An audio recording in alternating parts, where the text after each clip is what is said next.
میرے نبی نے کہا عمر تیری زندگی میں ایک شخص آئے گا یمن سے، اس کا نام ہوگا اویس، اس کا قد ہوگا درمیانہ اور اس کا رنگ ہوگا کالا، اس کی پشت پہ سفید نشان ہوگا، اس کا قبیلہ ہوگا عامر اور اس کا خاندان ہوگا کرن۔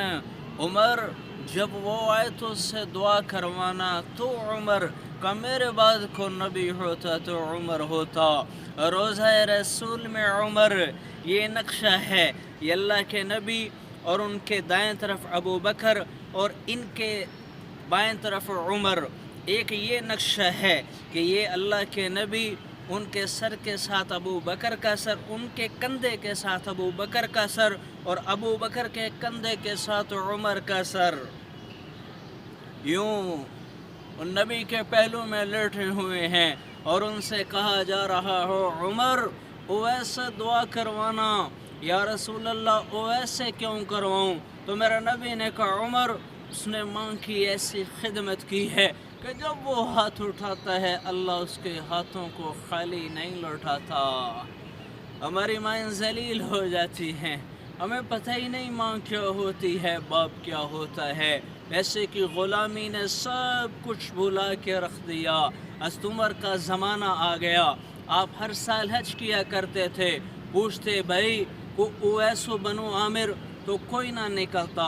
ایک دفعہ آپ نے سارے حاجیوں کو ایک مقام پہ اکٹھا فرمایا اور فرمانے لگے کہ سارے حاجی بیٹھ جاؤ، یمن سے آنے والے حاجی کھڑے رہو، تو یمن والے کھڑے رہے، باقی مجمع بیٹھ گیا۔ پھر آپ نے کہا سارے یمن والے بیٹھ جاؤ، صرف بنو عامر کا قبیلہ کھڑا رہے، تو بنو عامر کا قبیلہ کھڑا رہا، باقی مجمع بیٹھ گیا۔ پھر آپ نے کہا کہ سارا بنو عامر بھی بیٹھ جاؤ، صرف کرنی کھڑے رہو، صرف کرنی کھڑے رہو، تو ایک شخص کھڑا رہا، باقی سارا مجمع بیٹھ گیا۔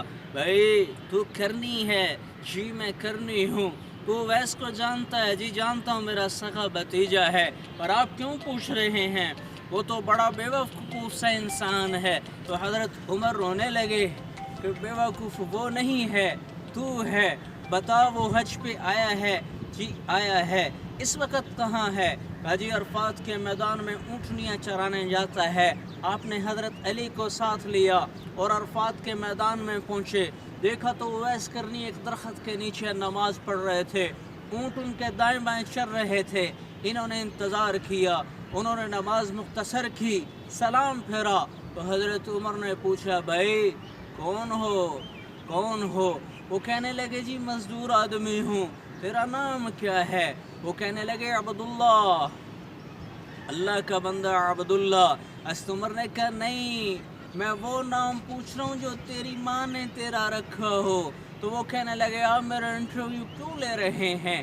انہیں نہیں پتا یہ کون ہے، پہلی دفعہ حج پہ آئے ہیں، دیکھا نہیں ہے۔ تو حضرت علی بولے بھائی یہ امیر المومنین عمر بن خطاب ہیں اور میں علی بن ابی طالب ہوں۔ تو وہ کانپ اٹھے، کہا میں معافی چاہتا ہوں، میں نے آپ کو پہچانا نہیں، میں آپ کو بھی سلام پیش کرتا ہوں اور میں آپ کو بھی سلام پیش کرتا ہوں۔ میری ماں نے میرا نام اویس رکھا ہے، میری ماں نے میرا نام اویس رکھا ہے۔ کا کپڑا ہٹا پیچھے سے، کپڑا ہٹایا تو سفید نشان، میرے نبی نے کہا تھا اس کی کمر پہ ایک سفید نشان ہوگا، وہ کپڑا ہٹایا تو سفید نشان۔ حضرت عمر نے کہا ہاتھ اٹھا اور ہمارے لیے دعا کر، تو اویس کرنی کی چیخ نکلی کہ میں تو آپ کے قدموں کی خاک بھی نہیں ہوں، میں آپ کے لیے کیسے دعا کروں؟ ہاں، حضرت عمر نے کہا کرنی پڑے گی، کرنی پڑے گی۔ ہمارے نبی نے ہم سے کہا تھا کہ تیری ماں کی خدمت نے تجھے وہاں پہ پہنچا دیا ہے کہ جب تو ہاتھ اٹھاتا ہے اللہ لبیک کہہ کے آ جاتا ہے۔ صرف نماز روزے کا نام اسلام نہیں ہے، اور بھی دکھ ہیں زمانے میں محبت کے سوا، راحتیں اور بھی ہیں وصل کے راحت کے سوا۔ انہوں نے ہاتھ اٹھائے اور دعا کی، ہمیں بتایا لوگوں یہ ماں ہوتی ہے، یہ ماں ہوتی ہے۔